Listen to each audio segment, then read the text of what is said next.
Welcome to the Arkansas Food Farms and Forests podcast, the podcast bringing you the latest on food, fiber, and forestry research from the Arkansas Agricultural Experiment Station, the research arm of the University of Arkansas System Division of Agriculture. Welcome to Food, Farms, and Forests. I'm your host, Jennifer Fouch. Today we are exploring agricultural communications and how it's perceived by professionals, faculty, and students, both here in the U.S. and abroad. More specifically, we're learning about efforts to create an ag communications degree program in the U.K., the first of its kind. To dive deeper into this topic, we are joined by Dr. Jeff Miller, professor in the Agricultural, Education, Communications, and Technology Department, who will be sharing his research and findings with us. Jeff, thanks for being here with us. Really glad to be here. Thanks.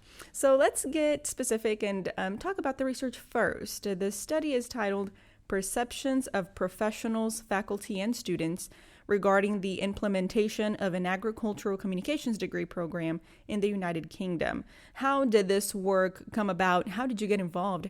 Well, I guess I would have to credit the Bumpers College for that. When I arrived, I'd never, as a new faculty member in the early 2000s, I had never conducted any kind of international work, no study tours, no international research.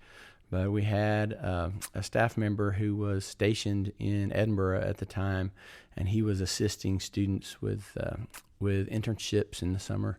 And he and I became friends, and he set me up with some faculty at Scotland's Rural College in Edinburgh. It's a very similar institution than ours, a little bit smaller, but they do focus on agricultural research and sort of extension work. So as I got to know these folks, I realized that, hey, there are all these people doing ag communications work all over the UK, but there is no academic program to be seen in agricultural communications or agricultural journalism. So it just kind of struck me, and I began asking around, where do you get your degree? And people who work in agricultural communications either have a degree in journalism or English or some type of communications discipline, and then they learn the agriculture as they go. Or they come from an agriculture background and they learn the journalism and the communications as they go. And there isn't one institution that puts those two things together. Well, in the United States, I had already done some research on curriculum in the U.S., and there are over 50 programs in the United States in agricultural communications or agricultural journalism. And when I shared that information with these faculty members, they were like, what? Oh my gosh. The need was there. So I began to work with some faculty members to investigate how we could maybe make this kind of program happen. And man, I'm so excited to say it's already taking place. We're about to start a new program there in Scotland. So the research was done, completed. We'll get to the details of that, but right now it's already being useful in the field. Already useful in the field. I think in the study of agriculture in general, we pride ourselves on practicality and applied science, and that's what this is. So yeah, the research that we've conducted on this topic has already moved into the application phase, and there is curriculum being developed as we speak. That's super cool. So when can someone enroll? Can they enroll this fall? Is it going to be implemented next year? Yeah, that's an interesting story too. So I have the fortune of being able to go over to Scotland this fall and to help develop that curriculum. And so we've already started the planning phase, and the approval phase is over. So what we've developed are some micro certificates. There will be 5 of them at Scotland's Rural College, and I'll be working this fall on developing the actual curriculum in their distance learning interface that they have set up over there. And so some other faculty members there and myself will be developing that curriculum this fall, and we hope to have it ready for the following year. So, things move slowly in academia. So I would say probably somewhere around fall of 2025, we'll be offering certificates in various aspects of agricultural communications.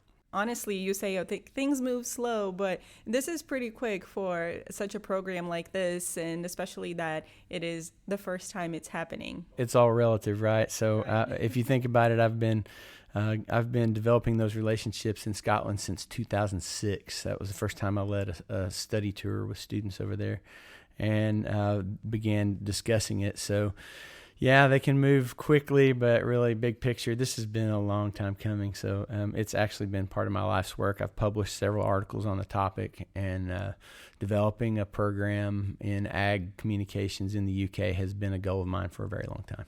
I am sure you're very happy to see this come to fruition now. I want to explore that a little bit more, but let's go back to the study and learn about how did we get here. What was that? What were the key findings from the study, and then how did you get there?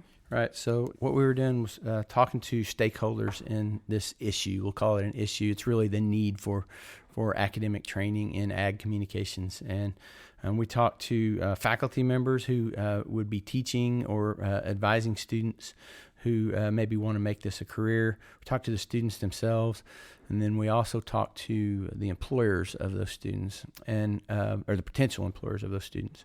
The most recent publication that we have was basically the results of a qualitative study where we interviewed these people, and we wanted to find out more deeply what they would expect to see in curriculum that was preparing students to be agricultural communications professionals.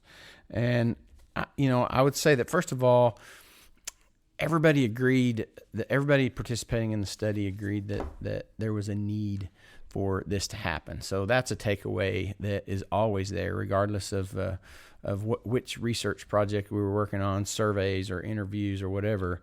Everybody was saying, "Oh, we need this. We need this." So that was maybe the most important foundational thing that we found, was that there was a desire for there to be curriculum on this topic. Also, some other things that we found included the idea of experiential learning. So internship placements or assistantships or externships or whatever you want to call them. Experiential learning in the UK is important, and just as important as it is here in land-grant universities in the US. And so most of the programs in the United States require an internship, and when posed with that fact, most of the subjects agreed that yes, some type of experiential placement, even if it's short term, would be really valuable. So that was something that we took away and that has helped guide our curriculum development process. Another thing that kind of jumped out at us in the findings of this most recent qualitative study was that the subjects thought that it would fit well into a bachelor's program, but that it might also be easier to work into a master's program. In practicality, we sort of investigated both avenues, and starting a brand new 4-year honors bachelor's program was going to be a chore. Not to say that might not be the right thing to do down the road, but to develop these little smaller micro certificates that could be put together into a master's program, that was the way we ended up going. Because as I said, the faculty members and professionals thought that there would be use for both a master's degree or a bachelor's degree, and the master's degree was the easiest to implement. So that was sort of the route that we took. Another important element of this most recent qualitative study was that the employers and the faculty members as well really expressed that the writing and journalistic skills were the most important. And so one of the things that we wanted to find out was, how much agriculture do they need and how much communication do they need? And the fact is that the subject said that they needed both, but that it was the writing and the journalistic skills that the students needed more of. And those professionals in particular thought that the students could learn more about agriculture even on the job, but that teaching students strong writing skills and reporting skills and research skills, information synthesis, technical communication, those kinds of topics, that needed to be done in this program. And so that's what we're developing in these master's level certificates. What were some of the questions you were asking? How did you gather the data? So the data were gathered by students. So both of these projects, especially this most recent article that we've been looking at, were student projects that I supervised. So in 2 cases, we had summer internship placements where our students were working in ag communications services offices at Scotland's Rural College. So they were placed there for 12 weeks, and they were interviewing people just like you're doing today, writing news releases, doing podcasts, doing short video production, and developing social media content, all about agriculture. And so while those students were there, then I helped them develop research approaches where they could recruit subjects and either administer a survey, or in the case of Abby Davis, we had her doing interviews. And so we went through the process here on campus before we left to get IRB approval for our instrument. We made sure the human subjects were protected, and we got all the approvals that we needed. And then we actually conducted our study there with subjects in the UK that we were able to recruit through my connections with the British Guild of Journalists and with Scotland's Royal College. The study also had some recommendations that included the layout of the degree program, conducting further research, and the impact specifically on women. Can you discuss those a little bit further? Right, so that was a concept that sort of developed over time. And in the last 4 or 5 years, the literature in the UK regarding academia in relation to agriculture shows that the number of women participating in agricultural disciplines in higher education institutions is on the rise, but also that there is a need to expand opportunities for females in the agriculture industry. So in the United States, agricultural communications programs are probably somewhere around 80% female if you look at undergraduate degree programs and graduate degree programs. So the opportunity for the UK institutions to develop new programming that is inviting to females in agriculture is a huge turn on. That's what people are looking for. They're looking for opportunities to increase female involvement. So we saw this was just logic, you guys. We saw that the students in the U.S. that are studying AgCom are females. If we want more females in agriculture in the UK, it's a no-brainer to add AgCom programs. So that was just more fuel for the fire that is supporting our AgCom curriculum development efforts. So a lot of what you will be implementing there, a lot of what was learned, your experience here, and just evidence from the U.S. is what you're bringing over there to say, hey, this is what worked for us, this was what is happening, this is what is working, and this is what we think is going to work here too. Yeah, I would say that over the years from 2006, when I first began talking to faculty in Scotland, till now, we've learned a lot, both about U.S. agriculture programs and the need for programs in the UK. In fact, in 2010, I published an article with a graduate student, Morgan Large, and she and I did a census of agricultural communications programs in the United States. And so we contacted every institution that had any kind of degree program in ag communications or ag journalism, or even science communication in colleges of agriculture. And we were able to characterize those, talk about what the curriculum looked like, what their faculty looked like. And that was maybe the most read article that I've ever published because people were really interested in it, both here in the States. We found that there were 48 programs at the time, and nobody even knew that we had 48 programs in the U.S., and now it's well over 50. But people were interested in that same paper abroad as well because of what we're doing in the U.K., and other countries are wanting to do the same thing. They want to expand the discipline so that we have people who understand agriculture but who also have good communication skills to communicate to consumers and policymakers and other stakeholders about the topics in agriculture. Is it surprising to you that this field is growing overseas? Why do you think that is? Why do you think that's happening now? So I've spent a career defending my own discipline.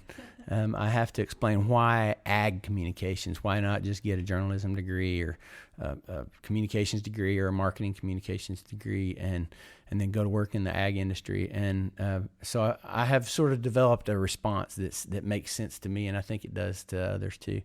So the food we eat, and the crops that we grow to produce that food, those are basic human needs. The protein industry, basic human need for most people, right? So because what we're communicating about is a basic human need, the need to be able to communicate clearly to consumers, to policymakers, to young people, so they'll understand the future of food. It becomes more important. So yes, it's important to communicate about all kinds of technologies, about computer technologies, about AI, about all kinds of things.